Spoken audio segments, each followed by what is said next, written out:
ચર્ચા કરવાની છે એના કે જેનાથી રોગો ડરે છે,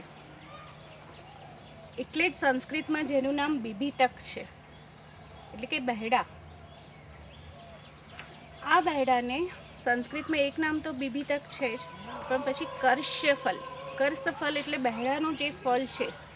એ એક ફળનું વજન 20 ગ્રામ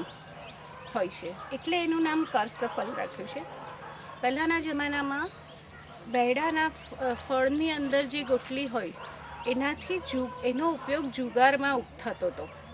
એટલે એનું એક નામ અક્ષ આપવામાં આવ્યું છે, જેને ગુજરાતીમાં બૈડા, મરાઠીમાં પણ બૈડા કહીને હિન્દીમાં પણ બૈડા કહેવામાં આવે છે. એનું લેટિન નામ છે ટર્મેલિયા બેલેરિકા. આવા બૈડાનું આજે આપણે કે રોજિંદા જીવનમાં આપણે કઈ રીતે એનો ઉપયોગ કરી શકીશું, કે જેને આપણે એમ કહી શકીએ બિભ્યતિ રોગા,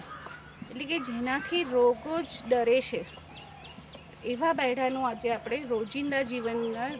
એટલે કે ઘરગથ્થુ ઉપચાર શું છે એ વિશે વાત કરીશું. આ બહેડાને આમ તો ત્રિદોષહર એટલે કે વાત, પિત્ત અને કફ શામક જ બતાવ્યા છે, પણ વિશેષકર આ કફનું શમન વધારે કરે છે. કફના રોગો જેવા આપણે સામાન્ય રોગો કે શરદી, ઉધરસ, એમાં જો બહેડાની છાલ એને ઘીમાં ભૂંજી નાખી એટલે કે શેકી નાખી અને થોડીક હળદર અને સિંધવ, જ્યારે પુષ્કળ પ્રમાણમાં શરદી હોય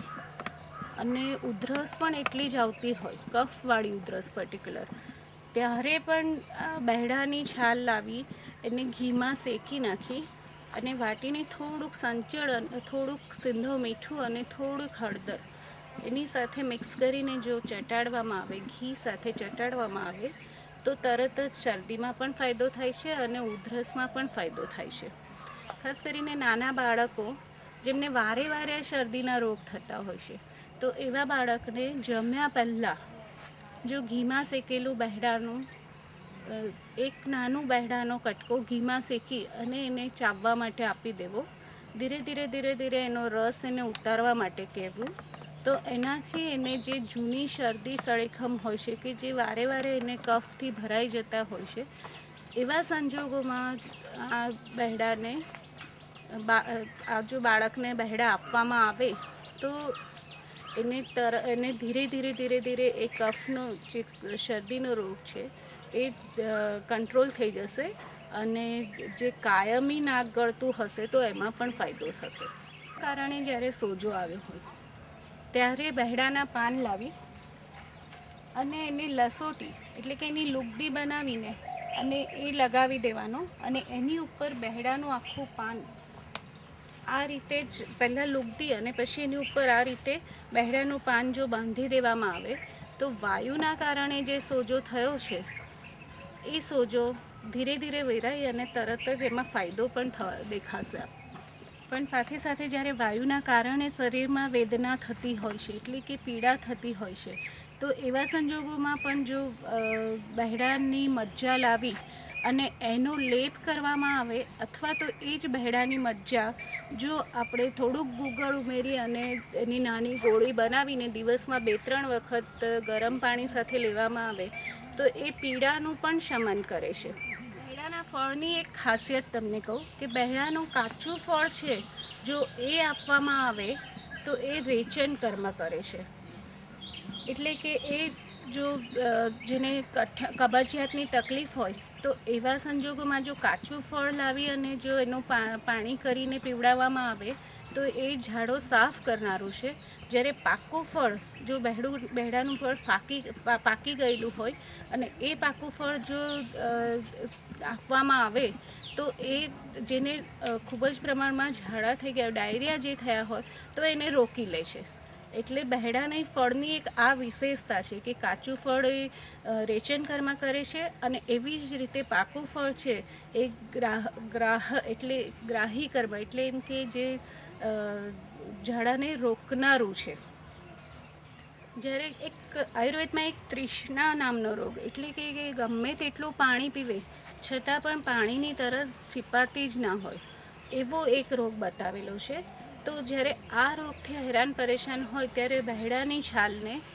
થોડીક ઘીમાં શેકી અને એમાં થોડું સિંધવ મીઠું કે કંઈ નાખી અને થોડુંક ટેસ્ટી બનાવી અને જો એ મોઢામાં રાખવામાં આવે તો જેને તરસનો રોગ છે, એમ કે ગમે તેટલું પાણી પીવે તો પણ એ તરસ છીપાતી નથી, તો એ વ્યક્તિને આ બહેડાના છાલ જો આવી રીતના શેકેલી બહેડાની છાલ જો મોઢામાં રાખવામાં આવે તો તૃષા રોગની અંદર ઘણો જ ફાયદો કરે છે. એવી જ રીતે જો ઉલટીઓ બંધ ના થતી હોય અથવા તો હેડકી જે આપણે હિચકી કહીએ છીએ એ બંધ ના થતી હોય તો એવા સંજોગોમાં પણ બહેડાનો ફળ લાવી અથવા બહેડાની છાલ લાવી એને થોડીક શેકી નાખી, ગુંજી નાખી અને સાકર અને દૂધની સાથે જો એને 1-2 ચમચી આપવામાં આવે તો ઉલટી પણ રોકાઈ જાય છે અને હેડકીમાં પણ તરત જ એને રોકી અને ફાયદો કરે છે. ડબલ સિઝન હોય એટલે તરત જ બધાને શરદી, કફ, શ્વાસનળીનો સોજો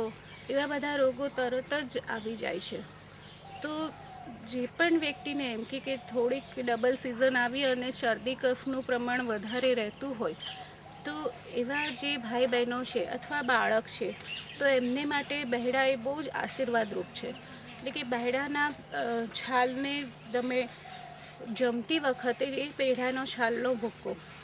1 ચમચી જો નિયમિત રૂપથી ગરમ પાણી સાથે લઈ લો તો એ જે ડબલ સિઝનની શરદી છે એમાં ફાયદો કરશે, પણ 1 વર્ષ સુધી સતત આ પ્રયોગ કરવાથી એનો ફાયદો અમે આયુર્વેદ પ્રેક્ટિસ કરનારાએ જોયેલો છે. ખૂબ જ તાવ ચડ્યો હોય અને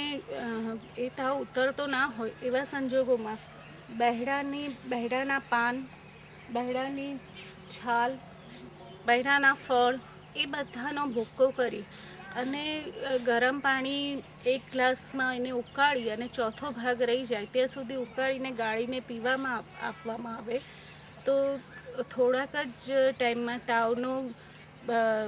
તાવ ધીરે ધીરે ઓછો થઈ અને પરસેવો થઈ અને તાવમાંથી મુક્તિ મળે છે. બહેડાનો વિશેષ કર્મ આપણે જાણીએ તો બહેડાને આમ તો કફજ્ઞ, ત્રિદોષ તામક તો છે જ, પણ કફજ્ઞ ગણ્યો છે. એટલે ખાસ કરીને કફના કારણે જો કાનની અંદર કોઈ પ્રોબ્લેમ થયો હોય, ઘણાને શરદી કફ થતા હોય એ જ વખતે કાનમાંથી રસી આવતી હોય છે અથવા કાનના અંદર અવાજો આવતા હોય છે, તો એવા સંજોગોમાં બહેડાનું બધું જે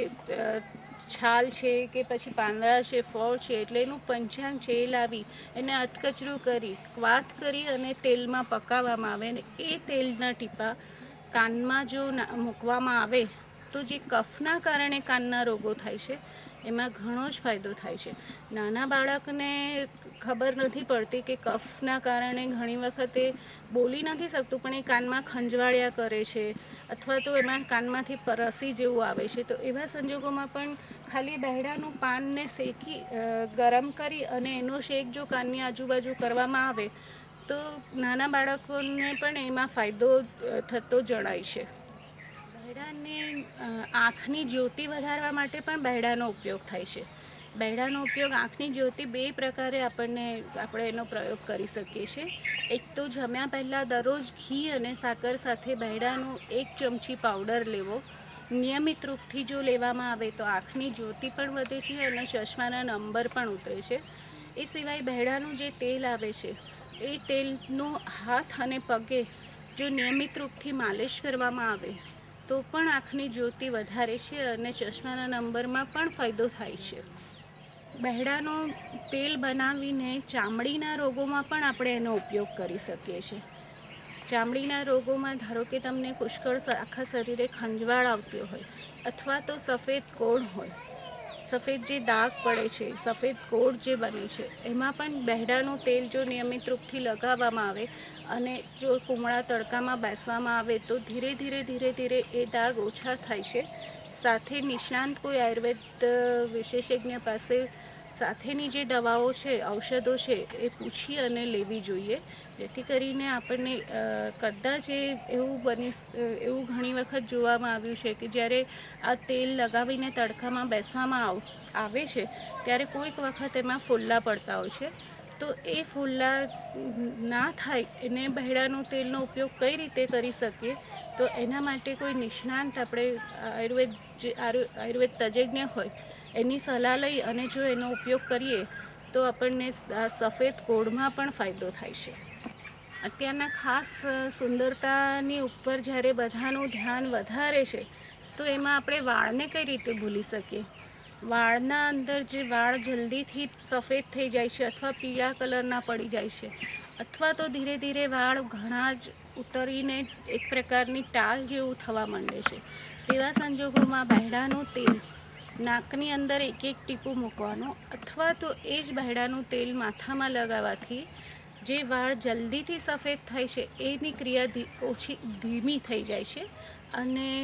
ધીરે ધીરે ધીરે ધીરે પાછા વાળનો ઓરિજિનલ કલર આવવાનો ચાલુ થાય છે. પણ આ ખૂબ જ ધીરજનું કામ છે, એટલે એને એક ધારું એટલે એમ કે તમારે લગભગ 1 થી 2 વર્ષ સુધી બહેડાના તેલનો ઉપયોગ કરવો જોઈએ. પુષ્કળ ઉધરસ થઈ હોય અને કફની ઉધરસ હોય ત્યારે ઘણી વખત કફ કાઢવાની જ્યારે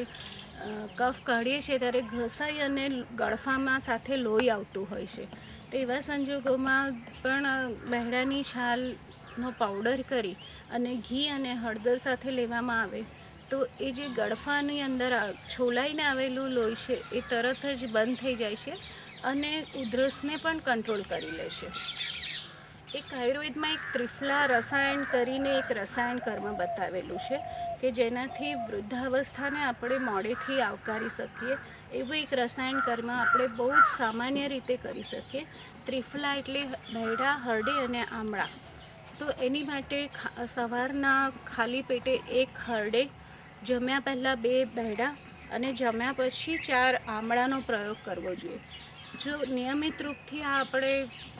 પ્રયોગ કરીએ તો આપણને પાચન સંસ્થાન સુધરે છે, પાચન શક્તિ સારી થશે અને ધીરે ધીરે ધીરે ધીરે આપણનામાં એક જે થાક છે કે જે આપણે ઉંમરના કારણે જે પણ રોગો છે એ ધીરે ધીરે ધીરે ઓછા થાય છે અને એ રોગોની સામે આપણને રક્ષણ મળે છે. એટલે કે આપણામાં એક ઇમ્યુનિટી પાવર એવી રીતનો ડેવલપ કરે છે કે અને એના દ્વારા એ વૃદ્ધાવસ્થાને મોડી આવકારે છે. બહેડા જેવી તો કેટલી વનસ્પતિઓ આયુર્વેદમાં દર્શાવેલી છે કે જે આપણા ઋષિમુનિઓએ એનો સર્વસામાન્ય ઉપયોગ આપણને એકદમ ઇઝી રીતે લઈ શકીએ અને રોગોને દૂર રાખી શકીએ એવા ઘણા બધા ઉપયોગો બહેડાના પણ બતાવેલા છે. પરંતુ આપણે એની ચર્ચા ફરી કોઈ વખત કરીશું. આવતીકાલે ફરી આવી જ કોઈ એક વનસ્પતિ જે આપણા ઋષિમુનિઓએ બતાવેલી છે કે આપણા પૂર્વજોએ જેને વનસ્પતિનું વર્ણન કર્યું છે એવી જ એક વનસ્પતિનું આપણે કાલે ફરીથી એની ચર્ચા કરીશું. ત્યાં સુધી ભગવાન ધન્વંતરીના ચરણે આપણી જે ધરોહર છે, આપણી જે સંસ્કૃતિ છે, આયુર્વેદ દ્વારા આપની સ્વાસ્થ્યની સુખાકારીની પ્રાર્થના અર્પણ કરું છું.